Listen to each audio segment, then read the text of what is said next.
On that developing story, raging public debate continues over the revelation by the Auditor General that ministries and government departments have not accounted to over 67 billion shillings. Well, during our checkpoint segment last night, my colleague Yvonne Okwara Matole engaged her panel on this. Here's an excerpt of that engaging discussion. Some people are saying, but should we trust Parliament to do this? Parliament has not had a very good record over the last year or so, including the Public Accounts Committee itself. It was changed. And it was, yes, it was changed. But if you recall, some of the allegations were raised about corruption and who received money from whom to bury certain reports. And we know how that ended up.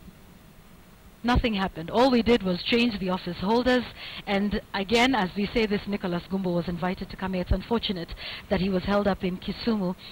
Should we trust Parliament now? Because of course that's the natural progression. Auditor General takes it to Parliament, Parliament then starts to do that. I think the spirit of Parliament is that it is in quote the annual general meeting of the Kenyan population. Okay. So the report is like being tabled to AGM. And the members of Parliament are acting in trust. And within the spirit of Chapter 6, we hope that that trust will not be indirectly misused.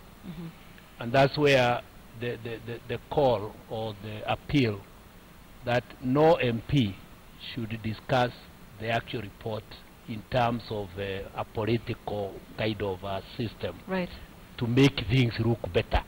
Because that's not the intention of audit. Is a professional exercise. Right. A report has been submitted to you. You are our board. That board, in terms of the concept of Parliament, first goes to a committee. So remember, the report was tabled in the House. Yes. The House committed the report to Parliamentary Accounts Committee. Right. Parliamentary Accounts Committee should now start going through one by one. So the AG has no business, or even Rotich, to be honest with you, to answer any Kenyan.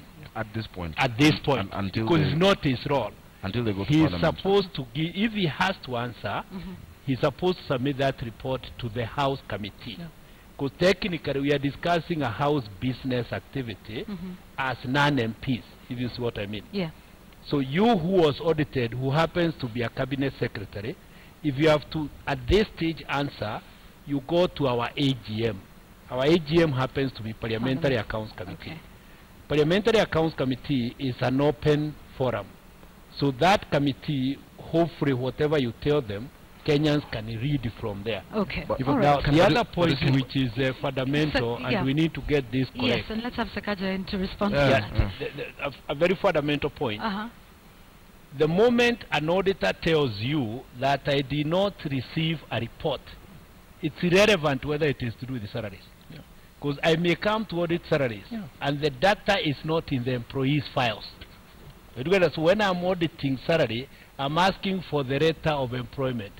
Maybe the staff were transferred, and the letters are yet to be filed. Okay, all right. Okay. No, what I wanted to just, my intervention was that officially and through the structures, the cabinet secretary will also come. In fact, not even just the cabinet secretary, the accounting officers in different, ministries and departments will be able to come to Parliament and raise, their side of the story and bring up those issues.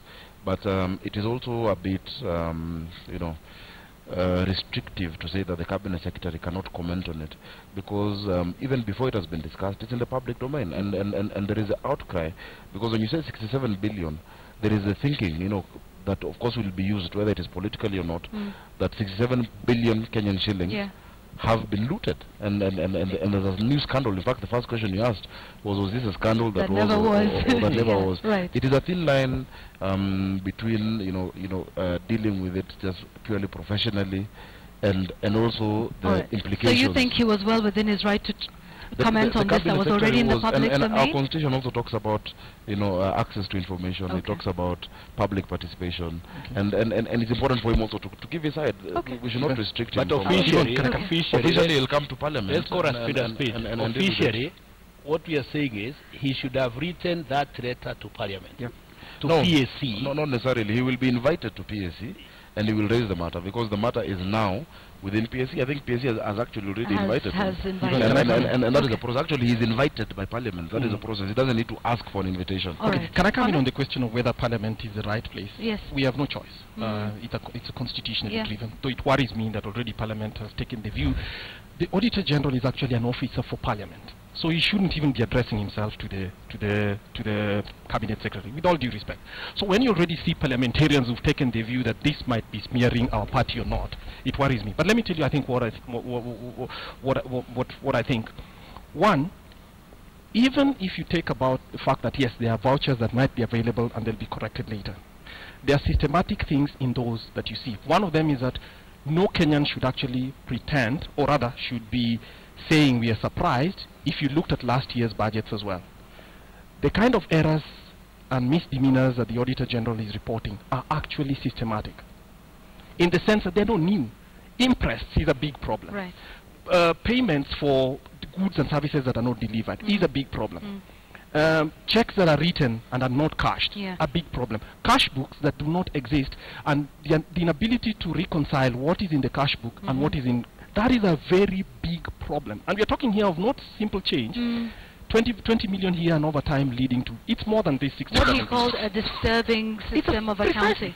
Here was something else that so to then make it look like, look, we have to give these guys a chance. There's a big problem in public finance management in Kenya. If Parliament looks aside from that, we are cheating ourselves.